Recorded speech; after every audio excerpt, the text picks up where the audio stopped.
Hello again, everybody. This is Dan Clouser, and welcome back to the Journey of My Mother's Son podcast. Today I'm joined with Teri Patterson, who's the founder of the Sober Nutritionist, a wellness business that blends nutrition and alcohol-free living to create the ultimate wellness journey. Teri, thanks for joining me today. Yeah, I've been looking forward to having this conversation. Thanks for the invitation. Absolutely. I'm looking forward to it as well. So, Teri, before we get started, just introduce yourself in your own words to my audience, a little bit about what you do and who Teri is today. Yeah, well, thank you for that opportunity. I consider myself a sober human, a functional nutritionist, and a This Naked Mind coach. And so, what I enjoy doing is having conversations with people who are wondering if letting go of alcohol or drinking less might have a positive impact on their life. And what happened for me was drank like most people drink, just sort of had what I would have called a normal relationship with alcohol. And then in 2015, I decided that it was time to take a break. And so when I took a break, one of the things that happened for me was I suddenly had so much time and energy. Like I had no idea how much time drinking was taking up. Just having a couple of glasses of wine in the night, a few cocktails on the weekend, and then hours would slip by. And so what happened for me was I took my passion for wellness and I decided to go to school and become a nutritionist. And so then when I got to nutrition school, I thought, well, these are my people. No one will be drinking alcohol. And joke was on me because not only was alcohol still involved in all the things, we actually had our graduation ceremony, at a restaurant and bar. And so I learned that, wellness means different things for different people. And for some of my clients, changing their relationship with alcohol was like it was for me, was really hard. And so I decided to get some more tools. And I became a certified This Naked Mind coach, which is a program built around helping people take a break from alcohol or just kind of leaning into this sober curious movement. And so I have been coaching full time now for about a year and a half, and I've been coaching in with This Naked Mind since 2019. So I've come alongside lots and lots of people that are exploring this journey. And I just think there's so much information out there that it's worth having a conversation about, even if you're someone who has what we might consider a normal relationship with alcohol. I also just think that it's interesting to talk about, well, how does it impact our health and what's really happening on the other side of not drinking. So that's kind of a little bit about who I am. I live in Northern California, 3 grown children, 3 grandchildren, and life is good. I love it. I love it. So, um, you know, what I want to kind of express to my listeners too is this isn't necessarily a discussion about alcohol addiction or anything like that. It's really just about kind of that role that alcohol plays in so many people's just daily lives, where it's so socially acceptable that when you don't drink, people automatically kind of think, "Oh, are you in recovery?" or something like that. And I personally do not drink. Um, I tell people often that, I've never had a drink since I was actually legally able to drink.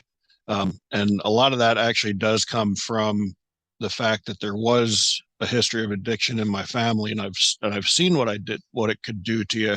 That I just kind of made a conscious choice to not go that direction. But yet, even now as an adult, when at dinner and someone offers, if I want a beer or something like that, and I say no, like I kind of get looked at totally cross-eyed as to like, well, what's wrong with this guy?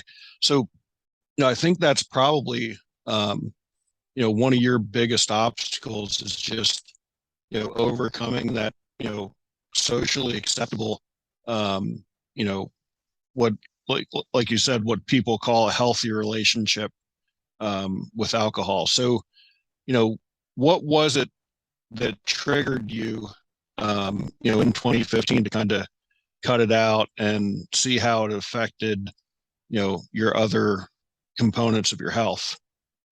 Yeah. Well, one of the things that you said there is we like to talk about with this naked mind. We say, alcohol is the only drug you have to justify not taking.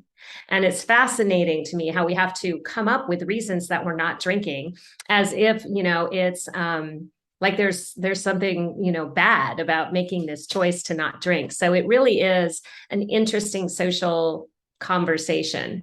For me, I grew up in, a family that my parents had cocktails. I was a child of the 60s. That was a thing. I can remember them having their maraschino cherry juice in their Manhattans, for their nightly cocktail. And drinking was just kind of there. I experimented a little bit in high school, but it wasn't until I was in my 20s and I married my husband and we started drinking just as kind of the social way you connected with people.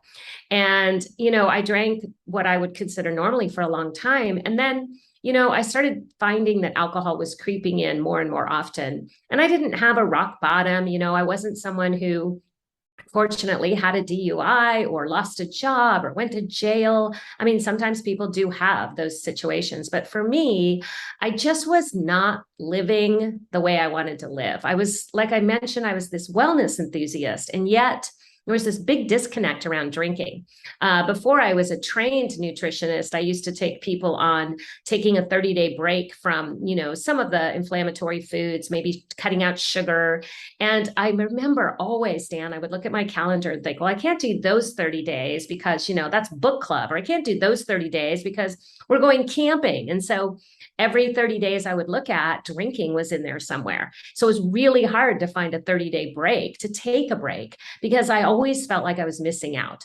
And so, gradually that became more of an issue. It just became like, why is this no longer fun? Why does it feel like I'm just drinking to drink, or drinking is a part of everything, or I'm not really showing up as myself? And so those kind of questions were swirling around for a long time. And I just, started thinking more and more about what it would look like to take a drink. And in 2015, there wasn't quite the influx of what we call quit lit, like books around, people, memoirs around people taking a break. There wasn't as many alternative options out there. And I was frankly kind of afraid to go to AA. And so I resisted for a long time, thinking I would just drink like a normal person, which meant moderation. And that didn't really work. I would try to moderate, but what ended up happening was all of my thoughts were around like, is tonight a night I can drink? Is tonight a night I don't drink? If I don't drink tonight, can I drink tomorrow? And how am I going to feel when I drink? And if will I drink this weekend? And it was just like so much noise in my head. And so when I took a break, it was suddenly like, oh, now I have the mental capacity to really figure out, like, what do I want to do with my life? And what did you notice otherwise within your health when you took that break? What were some of the things you immediately noticed were happening? Yeah, well, the first thing that happened, and we see this, and it comes from kind of the way that alcohol interacts chemically with our brain and the chemical and hormones that are released when we drink. But I suddenly had like all of these big emotions. And so I felt very kind of anxious. I called it angsty.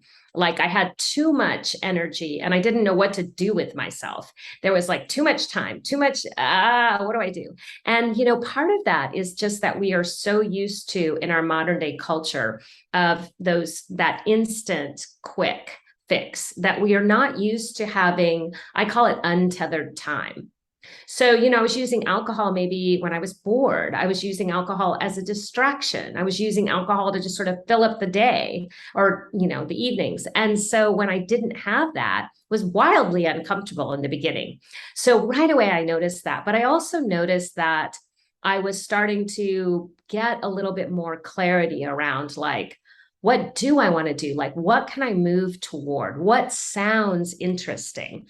And so my husband will tell you that I was angry in the beginning. And one of the things that we notice is that alcohol is actually numbs our emotions. It's an anesthetic, but it doesn't numb our emotions selectively. So imagine that you're like frustrated with your spouse. And so you drink and you no longer feel as frustrated, but you also don't feel as joyful or as happy or as delighted in things as you would without the anesthetic effect of alcohol. And so one of the things that happened for me was I was a little bit afraid. Like, what does this journey look like? What are my friends going to say? What's life going to be like? Is my relationship with my husband going to still be okay? Because we did a lot of drinking together. And so the anger that was coming up for me was just kind of this shield over fear. And it was something that I hadn't really been addressing because I was numbing. That's very interesting. And from a from a nutritional standpoint, what were some of the differences you saw, um, as you were going through this, sobering part of your life? Yeah, well, it was interesting because I stopped drinking in October of 2015. And by March of that year, I had enrolled in nutrition school. So not only was I not drinking alcohol, I started kind of revamping my entire diet and trying new things that I hadn't been exposed to before. So there's a lot of changes that happened in kind of year one for me. And, what we know now, or what I know now that I didn't know at the time, is that alcohol impacts every system in your body. So it impacts your immune system, it impacts your heart, it impacts your gut, it impacts your sleep. So all of those things were improving. And I didn't know how much of them were really attributed to alcohol and how much were sort of this change around, what I was eating or no longer eating. And so there was a lot of changes that happened. And what we see typically, what I see working alongside, literally thousands of people now in these large groups that I coach in is a lot of times sleep will come back very quickly. People will start to get restored sleep. We'll see the inflammation in the lining of our gut, will decrease. And so maybe we're having, eating a rich meal that used to really bother us. And now we're like, oh gosh, I can eat cheese. Wow, I never knew. And so some of these things that we think were just part of our, our body or aging or whatever it might be, or a health journey we were on, really can change when we stop drinking alcohol. So for me, definitely sleep, this regulation of my emotions that came along after, 3 or 4 months into my journey, just the confidence that I gained, just positive impact of being, kind of showing up for myself in a new way. And then definitely noticing the impact of all of the things I tried to do when I was, a wellness enthusiast, suddenly happened. Like I found myself, oh, I can have a gratitude practice. I can have a meditation practice. I can focus on these other healthy habits that were somehow never quite materializing when alcohol was involved. And at what point then, when you wanted to go back to school to become a nutritionist, um, what kind of triggered that decision to, go to school and really kind of help other people, get healthier in their journey? Yeah, well, I think it was, a little bit of a God wink or a nudge from the universe. I was with, like I said, all of this time and energy, and some of it sort of like a negative energy, like, what am I doing? And I opened up the paper of our small town, and on the cover, it was January. There was a woman who had opened a nutrition practice in our town. And I started reading about her nutrition practice, and I thought, I wonder where she went to school. And so I started researching the school and I thought, oh my gosh, that sounds fascinating. I could do that. I bet I could do that. And that would give me a project to focus on and something to work toward, as opposed to just sort of this gap of where alcohol used to be.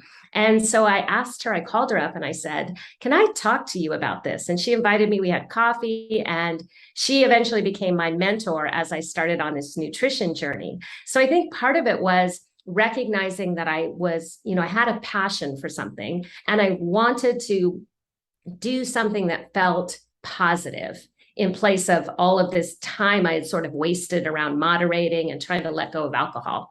So it really was amazing that I just opened the paper one day and there it was. That's pretty cool for sure. So when people are coming to you, to kind of start their journey, is your advice to completely cut alcohol out, or do you do you feel there is a room for a little bit of alcohol in someone's life? Yeah, that's such a great question. So, one of the things about coaching that's so beautiful is we just meet people where they are.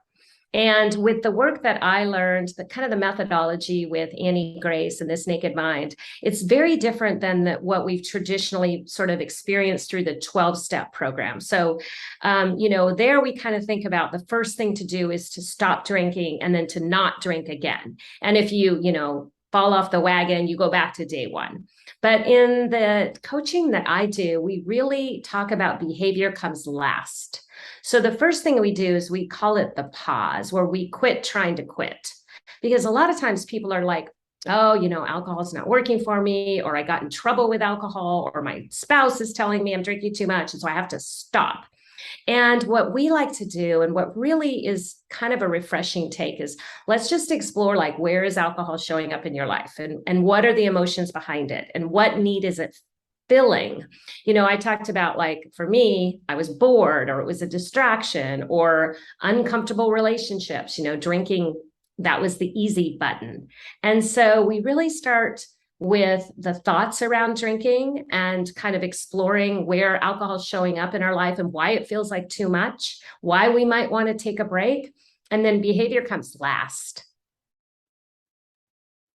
That's pretty interesting. And when when people are coming to you, um, is it that they're looking at their alcohol use first and um, trying to get more healthy in the nutrition side, or they're looking at the nutrition side and the conversation of how much alcohol is playing a role in their life comes up then, or is it a mixture of both? Yeah, that's a really good question. It is somewhat both, although I do mostly alcohol freedom coaching at this point. But I actually did have, this was interesting. I had someone hire me once, and he said, I hired you because I'm telling everyone I'm working with a nutritionist and she won't let me drink. And I'm like, well, whatever works for you. But that's not the role I play. I'm not the gatekeeper. But, we call it, like, if you think about it, anytime we sort of have this stronghold in our life, if we think about the big domino, and often for people, the big domino is alcohol, because again, alcohol not only numbs our, emotions and numbs how we sort of show up, but it also, impacts a lot of our own intuition around, like, what's working in our life. And so when we remove alcohol, that's often the impetus for people to say, wow, now I can start addressing some of these other things that I thought it was impossible to give up drinking. So now I can look at changing my diet, building some of these meditation, gratitude practices, maybe a yoga practice that feels really aligned with who I am becoming. And so I usually work with people around alcohol first, and then we tackle food. Gotcha. And just, I mean, how difficult is it just, overcoming, like, we talked a little bit about it earlier, just the whole, socially acceptable um role that alcohol plays within our society. I mean, that almost in my mind can become as big of an obstacle as just, eliminating alcohol from your life as, in general, because again, every time you're in a social setting, you said it perfectly earlier that, alcohol is the only drug that you have to give someone an excuse as to why you're not using it. So, I mean, how tough is that obstacle in and of itself to overcome? Yeah, well, I think it's out there. I mean, the reality is that alcohol is a part of our world, and where you go, alcohol is going to follow. It's just going to be around. And so I think there's a couple of ways that work really well for people. And one of them is just around this idea of choice. Like, I'm choosing to take a break, not I can't have alcohol. Anytime we bring in deprivation, that sets up a whole different dynamic. And so the idea that I don't have to drink is so different than I can't drink or I choose, and so that is, part of the mindset work that happens kind of before the behavior. But I'll tell you a couple of interesting anecdotal stories that maybe relate to what you're asking. And one is that, my own mother, when I stopped drinking, she was like, well, I don't understand why you stopped drinking. Like, you didn't have a problem.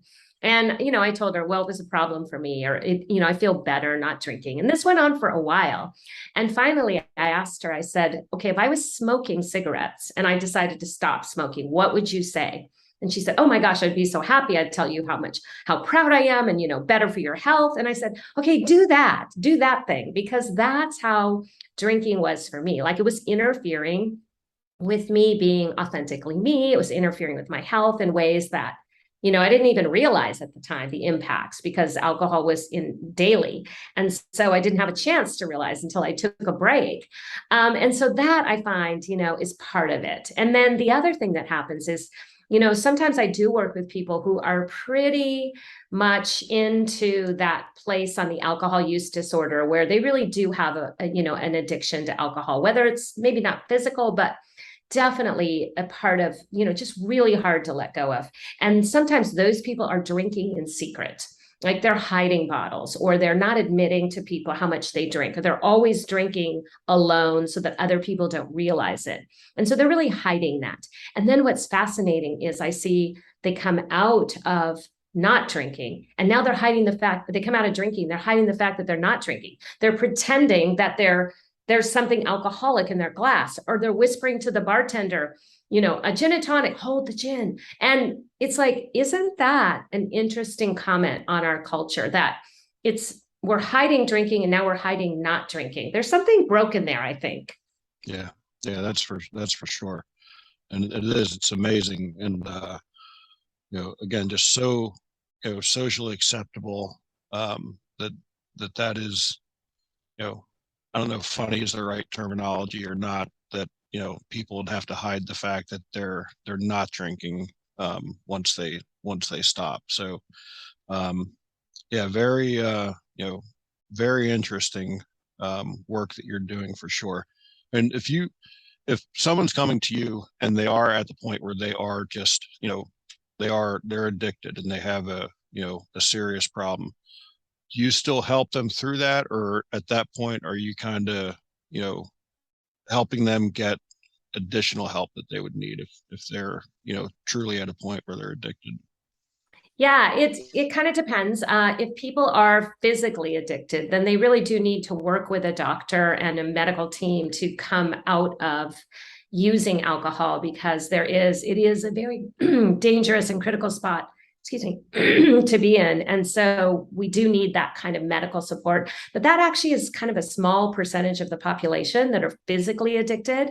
So if you're somebody who can go a couple days, you get a cold or something, you don't drink for a couple days, or you go several days and then maybe you have a few drinks, then that physical dependence is probably not there. But oftentimes people will also work with a therapist, along with, really my designation is life coaching. So with life coaching, we're really looking at, how we want to improve our situation. It's not so much looking at the past. And sometimes people are drinking in response to trauma. And so they may have some trauma work that they need to do alongside of working with an alcohol freedom coach. So it varies. It's cool. It's cool. Teri, we've covered a lot of different topics. Is there anything that we didn't talk about that you'd like to, make the audience aware of? Yeah, well, one of my passions is working with women after alcohol. So I love this evolution that I went through, where, we feel kind of trapped in this place where alcohol is no longer serving us. We go through this scary place of taking a break, and then we end up in this place and we're like, what's next? What's possible? And so I am currently putting together a program for women called the Self Experience. And so that is really to support women just getting permission to explore the next exciting iteration of this journey once we're alcohol free. So that's something that I have that I really love to do, is to come alongside people and just help them, grow into the person they've always been, but maybe got clouded by alcohol for a while. Yeah. What was there something in your upbringing that, you know, kind of gives you that helper spirit, that, wanting to help other people become better. Where did that come from in in your life? Oh my gosh, Dan, I don't think anybody's ever called me a helper before. In fact, my husband will tell you if you want a nurse, do not ask my wife because I'm all about the bootstraps, baby. Pull it up, get it done. And so I love that you asked me that because I think that this is sort of a new part of myself that has been opened up by this coaching world and coming alongside other people and recognizing that there's more than one right way to do things, and that the gift of compassion, grace, listening to people is something it's an evolution in me. It's coming along. But definitely, yeah, I mean, I watched my mom just be open to allowing my sister and I just kind of grow as humans. Like there wasn't a lot of, as a child of the 60s, it was kind of that free range parenting back then where they just sort of let us figure things out. And so I think that that's part of why on my journey, I didn't reach out to a formal program when I stopped drinking. I thought, well, I'm just going to figure this out. Now I recognize that there's this beautiful blend in working with people that feel kind of stuck in their relationship with alcohol that is part, coming alongside them and also allowing them to explore, what's true for them. I think it's Ram Dass that has that beautiful quote that says, we're all just walking each other home. I love that. I love that. That is a great quote. I will definitely remember that for sure. So, Teri, if anybody's looking to try to get a hold of you, if they want to, engage your services or, just reach out and have a conversation about, where they might be, in their life at this point, how do they get a hold of you?